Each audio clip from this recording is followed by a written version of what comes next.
19h45 à la télévision Labari. Monsieur Damo, bonsoir et bienvenue à cette nouvelle session d'information du jeudi 2 mai 2019. La pratique du journalisme, plus que tout autre métier, est devenue difficile dans notre pays. Une situation renforcée par l'absence de la convention collective, d'où cette analyse signée par Ali Cissé Ibrahim. Tout le monde peut être journaliste, mais n'importe qui ne peut pas être journaliste. Ceci pour dire que voilà un métier noble que le journalisme qui malheureusement a perdu de sa superbe au fil du temps. Dans notre pays, beaucoup pensent que la pratique du journalisme peut être un refuge, particulièrement lorsqu'on a échoué dans tous les autres domaines. Cette situation, conjuguée au laxisme de la loi, a permis à n'importe quel kidam de s'improviser journaliste. Une conjoncture impossible dans les métiers de la santé ou des avocats, où nécessairement il faut avoir étudié dans le domaine pour pouvoir exercer. Pourtant, une école de journalisme existe au Niger, en l'occurrence l'Institut de formation aux techniques de l'information et de la communication. De cet institut, beaucoup de journalistes professionnels ont été formés. Malheureusement, l'IFTIC n'assure pas le suivi de l'insertion professionnelle de ses diplômés. Du coup, des journalistes attitrés se retrouvent pris en otage par les médias publics et privés. Dans les médias publics, un nombre considérable de journalistes se rongent les ongles en attendant un hypothétique recrutement. Pendant ce temps, la situation dans les médias privés est la plus déplorable, car à ce niveau, les salaires feront pleurer n'importe quel Nigérien qui apprendra les rémunérations de misère qui sont octroyées. Le problème central est l'absence de la convention collective, qui est bien utilisé par les promoteurs des médias privés pour exploiter leurs agents. Entre-temps, le gouvernement se laisse chanter par les promoteurs des médias privés qui, d'une façon incongrue, se disposent à accepter la convention collective si l'État consent à leur donner un accès équitable à la publicité. Un argument qui ne tient pas la route. Pour cause, la répartition de la publicité n'a rien à voir avec le fait d'établir de bons salaires pour les agents qui travaillent dans les médias privés. Ici, nous disons trop, c'est trop. Toutes les autorités en charge de la communication doivent prendre avec diligence des mesures pour que la convention collective régissant les métiers des médias devienne une réalité.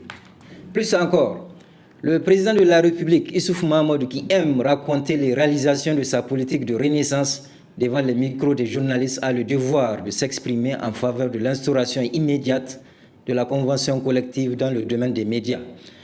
Enfin, lorsque sous le couvert de la convention collective, les travailleurs des médias, tant publics que privés, se retrouveront avec des salaires conséquents, l'éthique et la déontologie du métier ont de bonnes chances d'être respectées et appliquées.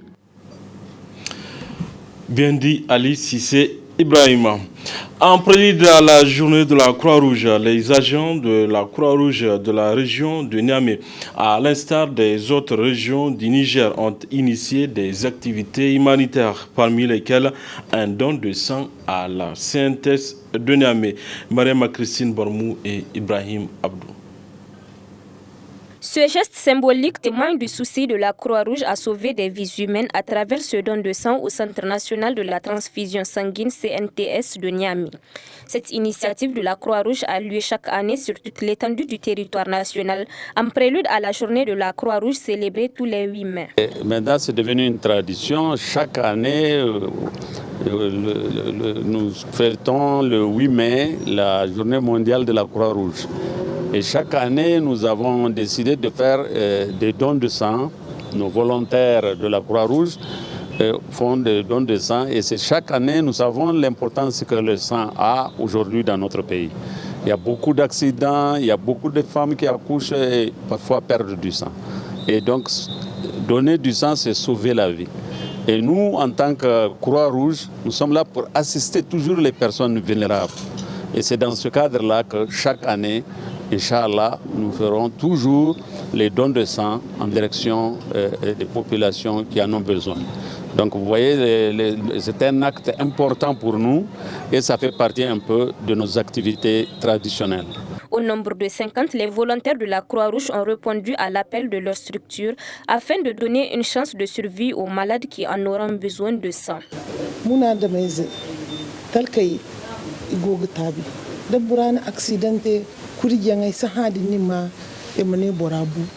Je suis venu donner mon sang pour les nécessiteux. C'est une façon pour moi de contribuer à sauver la vie des autres.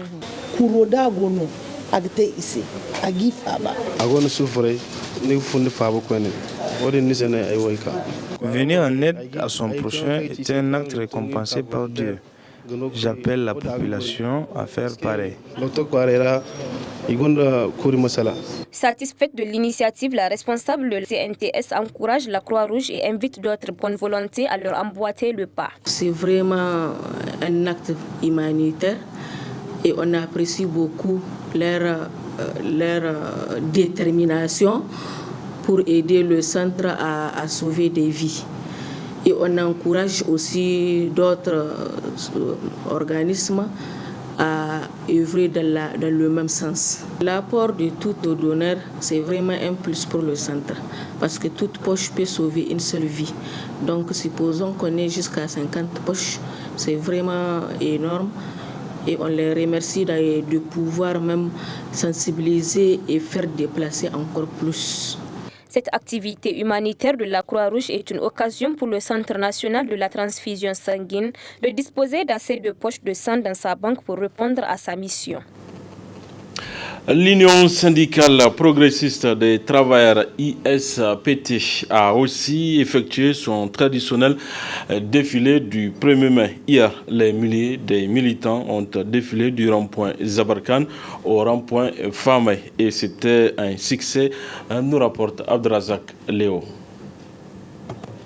Du rond-point Zabarkan au rond-point Famay, pour le compte de l'Union syndicale progressiste des travailleurs USPT, c'est des milliers de militants qui ont défilé pour la commémoration de la 13e fois que l'USPT participe à la fête du 1er mai. Nous allons marcher, nous allons exprimer notre compréhension de la gestion du monde, la gestion nationale et la gestion du monde syndical.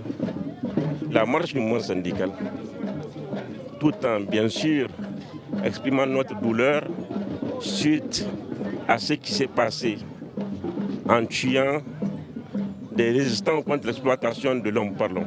Les travailleurs ont tout le temps exprimé leurs préoccupations. Nous avons toujours revendiqué, mais malheureusement, nous sommes avec un régime en tout cas, qui a pris l'initiative en tout cas, de mettre en défi l'ensemble des organisations syndicales en bafouant leurs revendications. Puisque vous n'êtes pas sans savoir qu'au niveau de l'enseignement, en tout cas, tout ce temps qu'on a passé en train de gréver, jusque-là, le gouvernement n'a pas pris les dispositions nécessaires pour nous appeler autour d'une table et discuter de nos préoccupations. Et vraiment, c'est déplorable. Et même les autres engagements qui ont été pris antérieurement, en tout cas jusque-là, n'ont pas eu de satisfaction. L'occasion de continuer les revendications, le combat et de promettre bien plus encore. Appelle les relations syndicales de travailleurs d'Afrique à se convaincre que le capitalisme n'est pas indépassable et les travailleurs d'Afrique doivent avoir pour mission historique de construire des relations syndicales fondées sur l'orientation de classe à l'image de l'USPT pour s'attacher à la défense permanente des intérêts communs, de l'intérêt général contre le syndicalisme apatride, le syndicalisme d'accompagnement de politiques économiques et sociales contraires aux attentes générales de la classe des travailleurs, salariés, paysans pauvres, artisans, jeunes et intellectuels progressistes. Aussi, l'USPT souhaite voir naître et rayonner les partis d'orientation des classes en Afrique, des partis préoccupés par l'intérêt général pour éduquer, encadrer et mobiliser la jeunesse africaine autour de ses intérêts fondamentaux contre le maintien actuel du peuple par les partis d'obédience ultra-libérale de l'imposture, la patrie et le désespoir. L'USPT a fini par remercier tous ceux qui ont participé à ce défilé et a souhaité bonne fête du travail à tous ces militants. Le journal L'Éclosion a 2 ans d'existence et déjà le 5e numéro est dans les kiosques. Pour célébrer ce 5e numéro, le responsable de cet hebdomadaire a initié une séance de formation aux éléments de sa rédaction. Une idée saluée par le président du Conseil supérieur de la communication. Précision avec nos confrères de la télévision Bonferré. Le 5e, c'est le titre de l'éditorial du journal L'Éclosion de ce mardi 30 avril. 5e parce que le journal vient de sortir son numéro 100 en 2 ans d'existence sur le paysage médiatique du Niger. En lieu et place de chants, danses et des cris de souveraineté, la rédaction de l'éclosion s'est remise en cause et décide de se former davantage. C'est pour nous l'occasion de faire cet atelier de formation afin de renforcer nos capacités, améliorer notre productivité, améliorer la qualité du travail que nous faisons, le tout dans le but de servir l'intérêt général, dans le but de répondre aux attentes de nos lecteurs et lectrices. Ce renforcement de capacité a débuté sous l'œil témoin du président du Conseil supérieur de la communication. Dr Kabir Oussani a tenu à être présent parce que pour lui, l'initiative est salutaire. Ce genre de renforcement de capacité d'abord traduit la modestie de l'équipe rédactionnelle et de son promoteur qui pouvait se dire qu'en 2 ans maintenant mon journal est connu, je n'ai pas à me remettre en cause. Il faut toujours se remettre en cause. D'abord en tant que journaliste parce que toute information qu'on donne, toute information qu'on délivre au public est sensible, peu importe le sujet. Donc se remettre en cause 2 ans après la création d'un journal. Et au 5e numéro, je pense qu'on ne peut que féliciter et encourager cela. Pour cette formation, le journal de Ibrahim Yero a fait appel à Seydou Jibril, journaliste consultant dans le domaine de la communication. L'exercice a consisté à revisiter des articles déjà parus dans le journal, relever les manquements et les corriger. Il s'est agi notamment d'aborder la question de la technique en termes de rédaction journalistique. On a rappelé également les questions en termes d'éthique et de déontologie, mais aussi on a abordé les genres journalistiques. Je salue vraiment cette initiative de l'éclosion parce que vous savez, une des caractéristiques du journalisme, c'est l'humilité. Il faut de temps en temps aussi solliciter les conseils ou les avis des confrères et des consoeurs pour pouvoir aller de l'avant. La dizaine de journalistes qui composent la rédaction est sortie très outillée. Ils nous ont vraiment outillés sur les méthodologies qui permettent vraiment à un journaliste d'être vraiment très pertinent dans le cadre de la rédaction des papiers. En seulement 2 ans d'existence, le journal L'Éclosion a su s'imposer dans le monde de la presse écrite au Niger avec une parution régulière tous les mardis, malgré les difficultés. Le maintien de ces caps est animé par une grande passion de l'équipe rédactionnelle à fournir la vraie information au public. Intéressons-nous à présent à l'activité de ces artisans qui ont du mal à écouler leurs marchandises. Situation économique du pays, élément de réponse dans ce reportage signé Romana Hassan et Chebou Disso. Des objets d'art, notamment des bijoux, des bracelets, des bagues, des boucles d'oreilles et des tableaux. Il y en avait de toutes sortes. Et ils sont tous confectionnés par des artisans nigériens. Cependant, ces derniers font face à un sérieux problème de mévente. Des raisons économiques et sécuritaires expliquent ces problèmes d'écoulement. Vraiment, il n'y a même pas la vente parce que nous travaillons avec des Occidentaux qui viennent ici, qui essaient d'acheter. Des fois, ils achètent des cadeaux, des fois, c'est des grossistes qui viennent. Et là, vraiment, c'est l'état mort parce qu'il n'y a pas de touristes qui viennent vers nous. Vu l'insécurité peut-être qui a causé ça. Avec les trucs de Boko Haram là qui est là autour de tous les pays du Sahel. Donc je crois que c'est ça qui a empêché aux touristes de venir vers nous. Et quand vous regardez toutes les boutiques là, devant il y a des artisans qui travaillent. Donc c'est nos frères qui sont là, qui travaillent et c'est eux qui produisent tout ce que vous voyez ici. Malgré tout, les artisans s'organisent pour exporter leurs produits vers l'Europe. Il y a des gens qui vont individuellement. Donc des fois, avec des foires, nous sélectionnons des gens qui prennent des choses et ils amènent là-bas pour vendre. Ça dépend. Même là-bas, ils ont leurs problèmes. Donc des fois, quand tu vas là-bas, tu ne vends pas. Des fois, tu vends. C'est un coup de chance. En tout cas, nous, nos souhaits, c'est d'avoir des clients ici au niveau du Château-Un. Au niveau de toute Niamey même, je ne peux pas dire Château-Un parce que nous ne sommes pas les seuls artisans.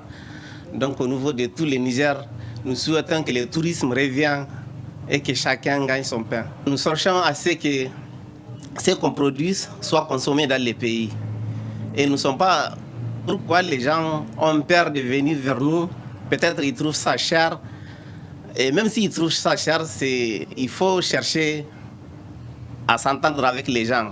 Peut-être il y a des prix qu'on peut faire pour les gens qui vont consommer ici sur place. Donc je ne sais pas pourquoi les gens ont peur de nous affronter. Il y a certains qui viennent quand même, ils achètent. Vous voyez, quand vous regardez, tout le monde est en travail.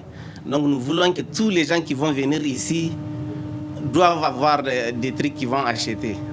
Là, vraiment, tous les gens se sont mis à travailler pour satisfaire les besoins de tous les étrangers qui vont venir. Au Niger, le secteur de l'artisanat contribue au développement de l'économie, mais aussi il est un secteur pourvoyeur d'emplois pour les jeunes. Voilà, messieurs, dames, c'est tout pour ces 19h45 de la télévision Labari. Merci à vous de l'avoir suivi. Au revoir.